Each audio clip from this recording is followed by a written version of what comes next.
Okay, welcome back. Day 2. Hoping that yesterday you were able to kind of get settled in and get the feel for our camp and work on some of those dribbling skills. Also, hope you got to learn a little bit more about God's love, which makes you more than conquerors, makes you super winners. You guys ready for day 2? All right, let's go.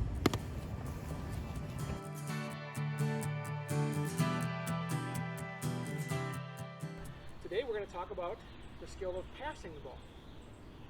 Okay, so passing is extremely important because you can be the best dribbler on the team, but if you have the ball all the time, you're very easy to defend, and you're going to get the ball probably stolen because you'll have a bunch of people on you. So there's a reason why you have a lot of teammates, and you spread out across the field, and you can move the ball very easily and advance the ball down the field by passing, being a good team player. So passing is extremely important.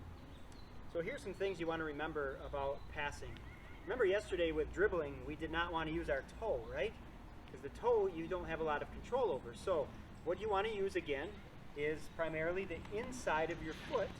So you want to concentrate on really being able to control where the ball is going to go.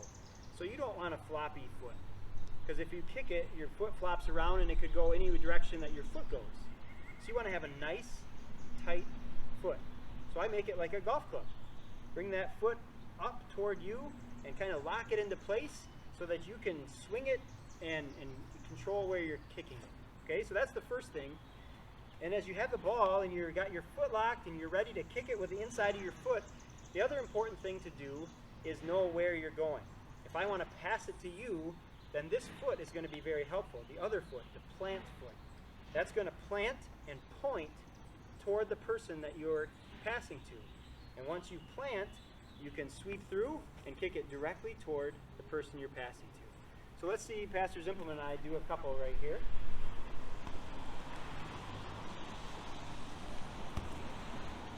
So that's passing. It's a very important skill, so make sure you practice that so that you can be a good team player.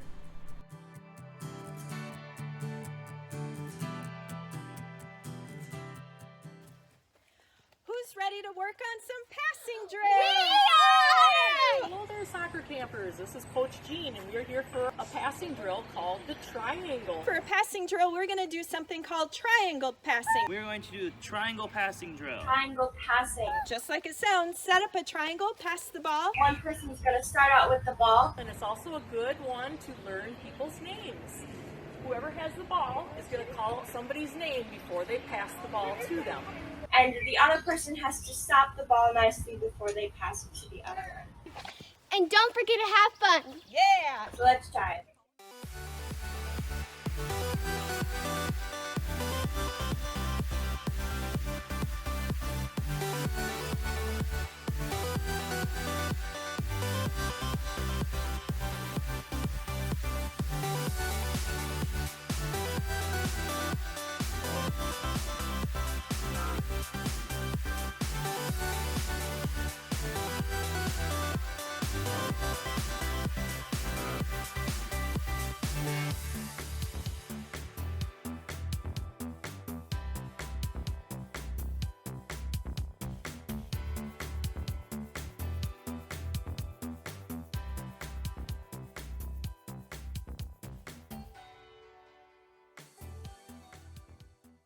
Everybody, put your hand in for a cheer.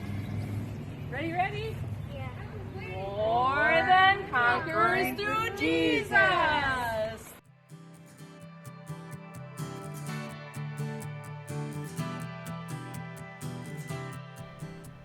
I'm so excited to share some good news about Jesus again today. Remember, yesterday we learned a really awesome truth that we are part of God's family because of Jesus. What a comfort to know that we are so loved by Him. Today we're going to continue on our theme, more than conquerors, more than super winners because of Jesus. And today we're going to be basing this on a verse from the Bible that says, I believe that our present sufferings are not worth comparing to the glory that will be revealed in Christ Jesus. So I used a word there that doesn't sound like conquering, doesn't sound like winning, it's suffering, right? Did you hear that? I want to tell you a story real quick. On my head, if I were to get real close to the camera, you could see a line. Not all those wrinkle lines, but there's a line because there's a scar there. I first discovered that scar when I was probably around your age. And I looked in the mirror and I thought, what is that line? That looks like a scar. So I went and asked my mom and dad about this scar, and they told me about an injury I had. When I was starting to walk and I was still toddling around a little bit, I got excited and I tripped and I hit my head on the brick fireplace. Can you imagine that?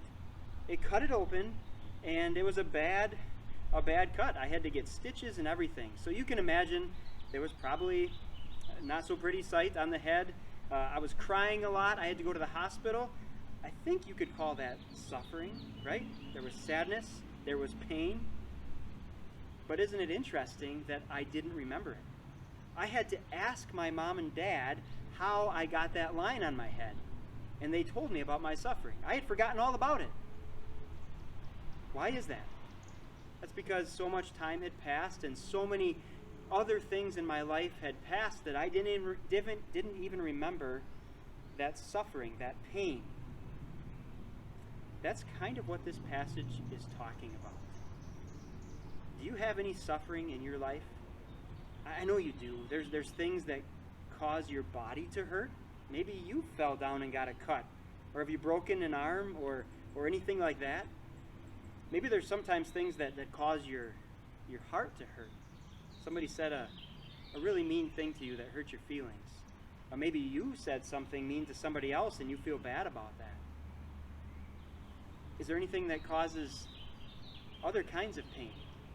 Maybe when you have a not so good relationship with one of your friends, or maybe you disobey mom or dad. Those sins, those things against people and against God, they cause hurt and pain and suffering too.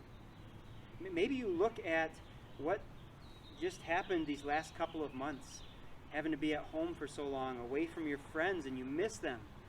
All of the unrest and anger going on in the world and injustice, that causes us to wonder and to hurt, right? That's all part of suffering. But isn't it interesting what Jesus says in that passage? I consider that our present sufferings are not worth comparing to the glory that will be revealed in Jesus. There's going to be a time where all these pains and hurts and the suffering and sadness, we're not even going to remember it. Just like my owie on my head. We're not going to remember it. And the reason isn't because it isn't there. Just like I have a scar, that those things are real, but Jesus conquered it.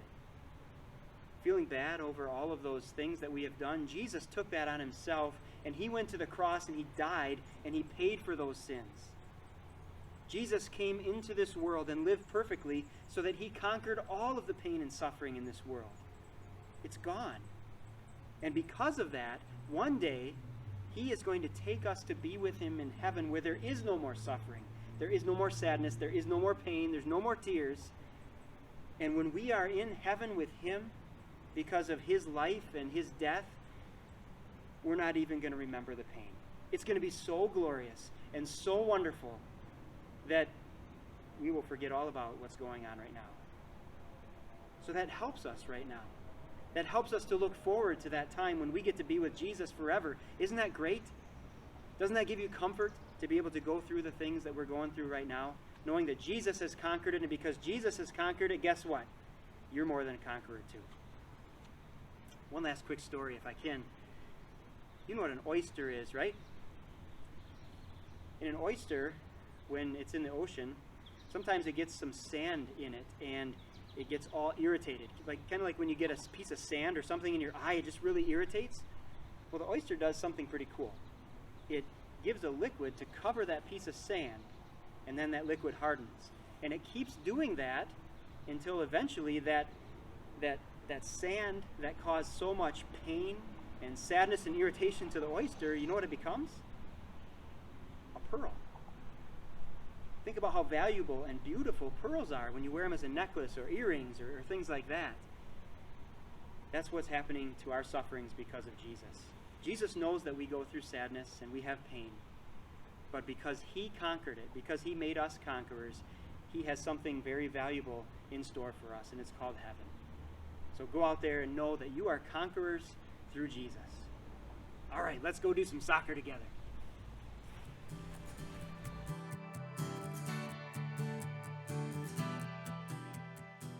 Who's having fun? We are! Hopefully you guys are as well.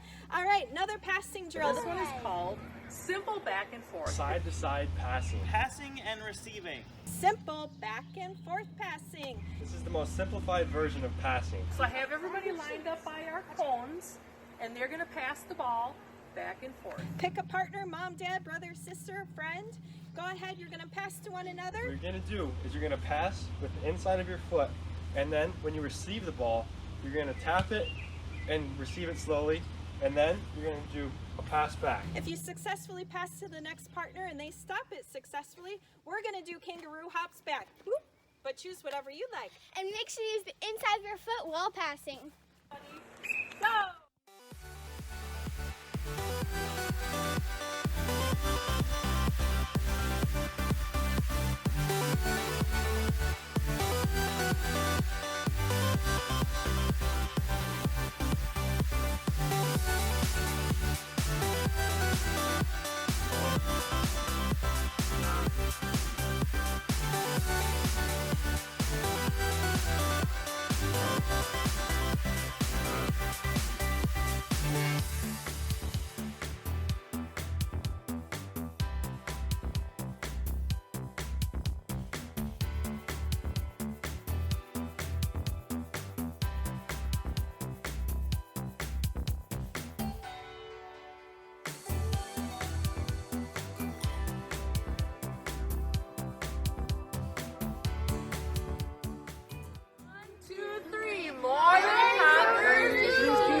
So our kangaroos are doing good. Let's see how far you guys can go. Try it out. Now you try.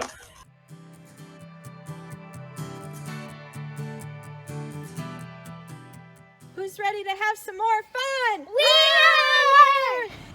This drill is called soccer bowling. Soccer bowling. And it's called soccer bowling. This passing drill is called soccer bowling. Now, if you've ever bowled before, the objective is to knock down the pins. Go ahead and set up some pins, maybe whatever objects you can find. Make sure to ask mom and dad or whoever you live with what you could You use. can see we actually have pins that we're going to use, but if you don't have pins, you can use anything. You can use cones, anything that you have at home that you might be able to use to kick at that's not breakable. We found some logs, so we're gonna go timber with some logs, and we're gonna pass to one another to try to see if we can get them all down. What we use for pins is a water bottle and 2 bottles of sunscreen. And don't forget to cheer for your teammates. Yeah.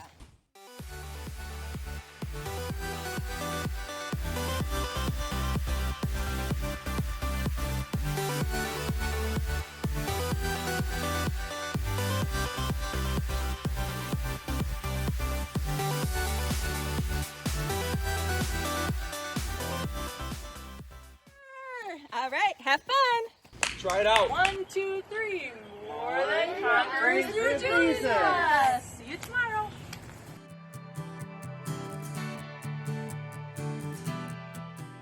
One of the fun things that we do here at St. John's Soccer Camp is sing praises to our God. And we always do that in a really fun way where we have a song where we can get up and move around and praise God at the top of our voices. And we're going to do that again this year. And as you're doing that, know that you're not alone. I know it might seem strange if you're singing it by yourself, but realize that there's a whole bunch of other campers, and Pastor Teal and I are singing God's praises along with you. Here's the song.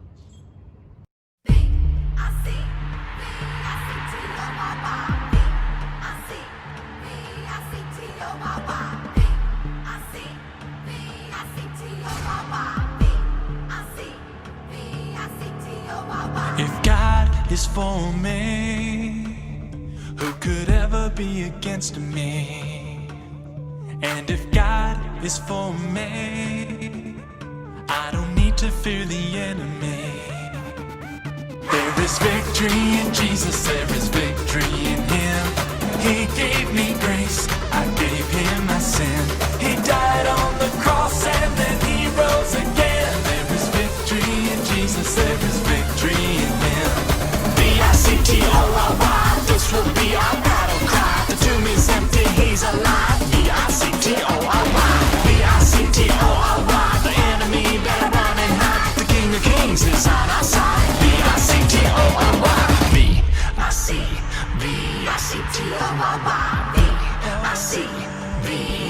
V-I-C-T-O-R-Y. My accuser comes at me as quick as he can, but no weapon formed against me will stand.